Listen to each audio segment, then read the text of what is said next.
1 Mayıs'tan beri yüzleştiğimiz konularla ilgili artık bir karar alıyoruz. Bu hafta yeni başlangıçlar yapıyoruz. Gökyüzü de diyecek ki artık hayallerle yaşama değil, gerçeklerle yaşama ve hayallerini inşa etme için harekete geçme zamanı diyecek. Bu hafta kaderini değiştirebilirsin. Hayatınla ilgili her konuda zenginlik fırsatı yakalayabilirsin. Bu haftayı iyi değerlendirin. Mayıs ayı içerisinde ülkemizde yıkıcı bir deprem beklemiyorum. Küçük çaplı, orta şiddetli depremler olabilir.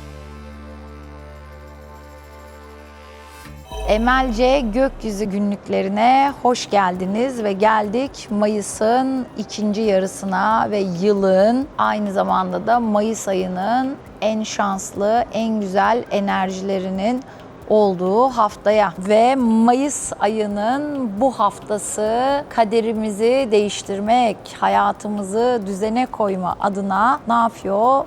Çok güzel kapılar açılıyor. 1 Mayıs'tan beri yüzleştiğimiz konularla ilgili artık bir karar alıyoruz ve ne yapıyoruz bu hafta? Yeni başlangıçlar yapıyoruz. Peki bu yeni başlangıçlar hangi konularda olabilir? Hayatımızla ilgili her konuda olabilir ama özellikle bu yeni başlangıçları yaparken parayı düşüneceğiz, ilişkilerimizi düşüneceğiz, güveni düşüneceğiz, bedenimizi düşüneceğiz ve yaşam düzenimizi düşüneceğiz. Ve gökyüzü bize adeta diyecek ki artık hayatını sağlamlaştırma, uzun süredir istediğin, beklediğin düzeni kurma vakti. Peki hangi konularda düzen kurabiliriz?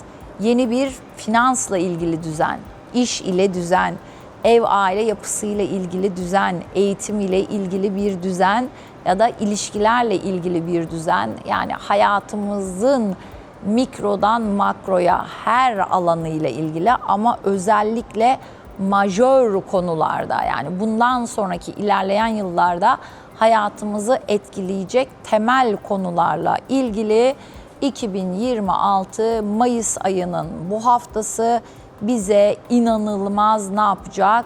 Destek verecek. Ve şimdiye kadar düşünmeyenler bile bu hafta belki yeni bir iş kurmak isteyecek, yeni bir aile kurmak isteyecek, evlenmek isteyecek, çocuk sahibi olmak isteyecek, yeni bir ev almak isteyecek. İstekler bunların hepsi hayatımızda büyük bir yer kaplayacak. Aslında bizler arzularımız, isteklerimiz ile hayatta harekete geçtiğimiz için bu da kötü bir şey değildir. Ama her şeyde olduğu gibi bu konuda da ne yapmamız gerekiyor? Ölçülü olmamız gerekiyor. Zaten ama Boğa burcu enerjisi de bizim sağlam yapılar kurmakta teşvik edeceği için ölçülü olacağımızı düşünüyorum. Zaten çok hayalci olmayacağız ama yine gökyüzü de diyecek ki artık hayallerle yaşama değil, gerçeklerle yaşama ve hayallerini inşa etme zamanı, hayallerini inşa etmek için harekete geçme, karar alma zamanı diyecek. Ve bunun için de gökyüzü bizi destekleyecek. Özellikle hangi enerjilerle? Güneş, Merkür kavuşumu ne yapacak? Bize netlik getirecek. Ardından Venüs, Mars uyumu arzu, istek,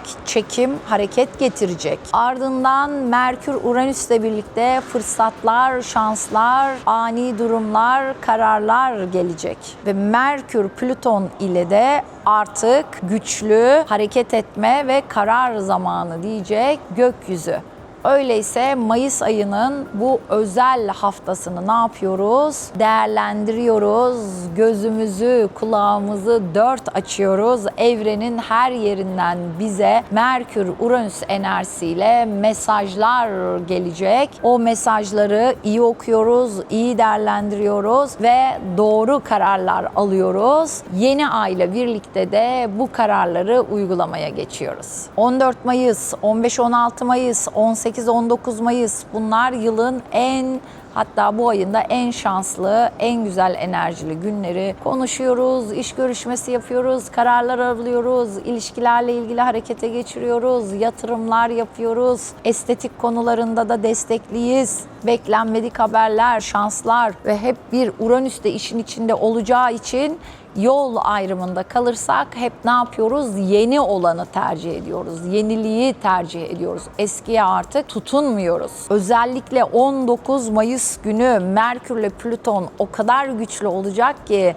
sözlerimiz, kelimelerimiz, iletişimimiz, fikirlerimiz, zihnimizden geçenler hayatımızı, kaderimizi değiştirecek, oldukça etkili, güçlü olacak. Ve 19 Mayıs günü için diyebiliriz ki doğru kelime kader değiştirir. 17-21 Mayıs aşklar, flörtler, ilişkiler, bunlar için inanılmaz güzel. Bakalım kimler aşkları bulacak ya da mevcut ilişkisi, mevcut evliliğiyle birlikte güzel vakitler geçirecek. Ve bu hafta diyecek ki gökyüzü, kalbin hızlanıyorsa boşuna değil, bırak hızlansın. Ama tabii bütün bu güzelliklerin arasında yine de o 22 Mayıs günü birazcık gökyüzü Neptün karesiyle birlikte hayallerimizle ilgili, kararlarımızla ilgili bizi aldanmalara, yanılmalara, dolandırılmalara, kandırılmalara karşı biraz uyaracak, testten geçirecek. O gün daha dikkatli oluyoruz. Peki bütün bu enerjiler dünyasal konularda ne yapabilir? Özellikle finans, tarım, bankacılık, bunlarla ilgili konularda yeni kararlar, yeni uygulamalar, yeni yaptırımlar,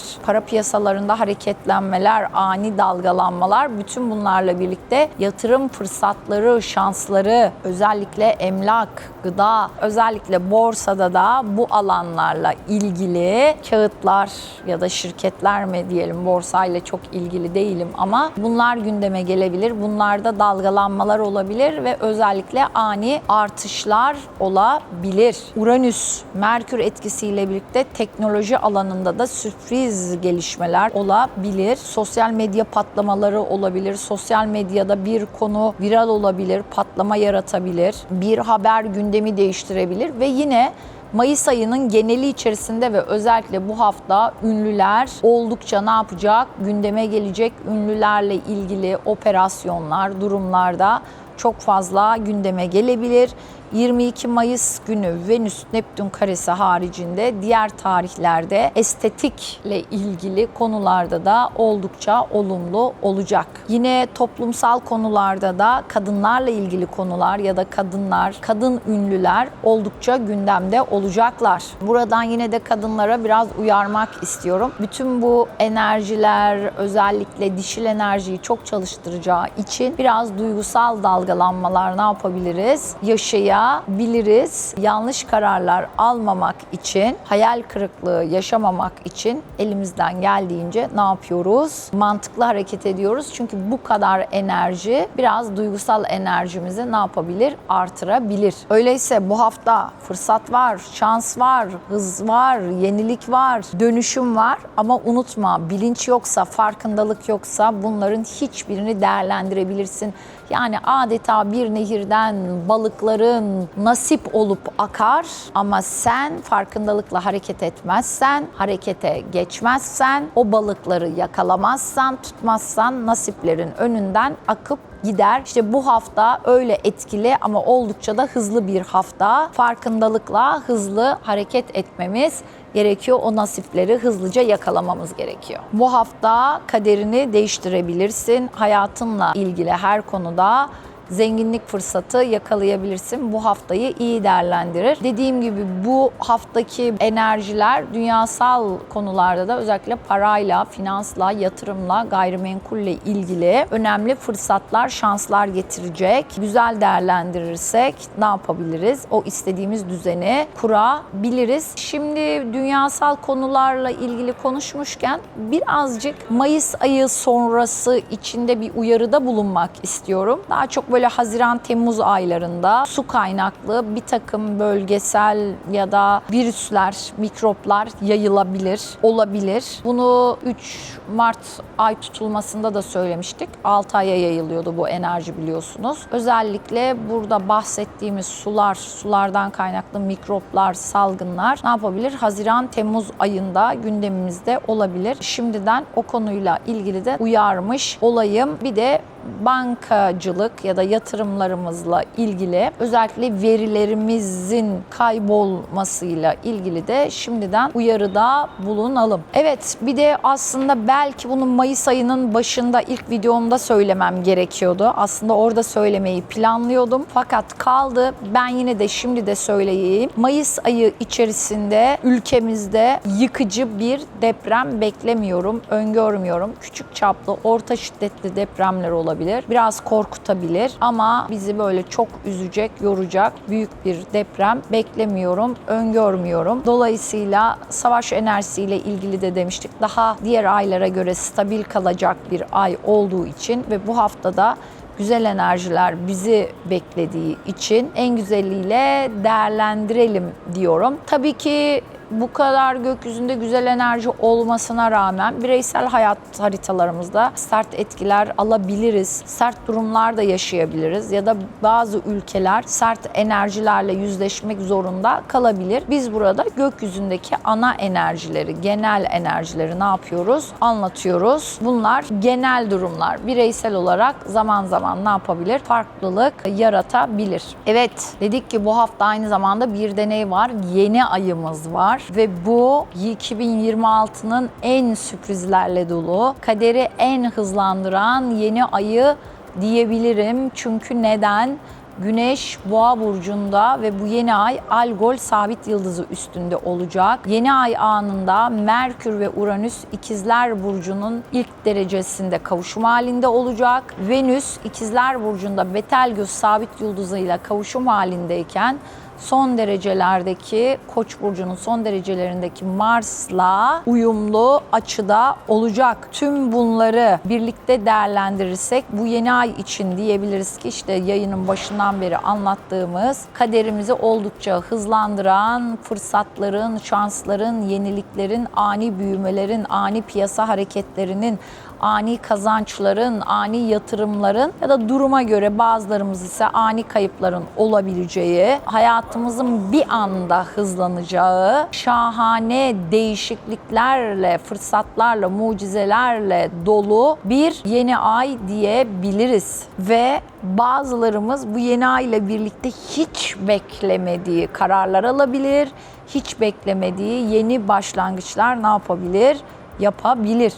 Ve Betelgeuse sabit yıldızı da Venüs'le olacağı için özellikle kadınlar çok ön planda olacak, son derecelerde olacağı için artık bu yeni ay bir yönden de hayatımızda şimdiye kadar kapanmamış konularla ilgili bir tamamlanma oluşturacak diyebiliriz ve Betelgeuse sabit yıldızından dolayı da bazılarımız için ani şöhret, ani çıkış ve uzun zamandır hayatımızda beklediğimiz şifa enerjisi de olabilir.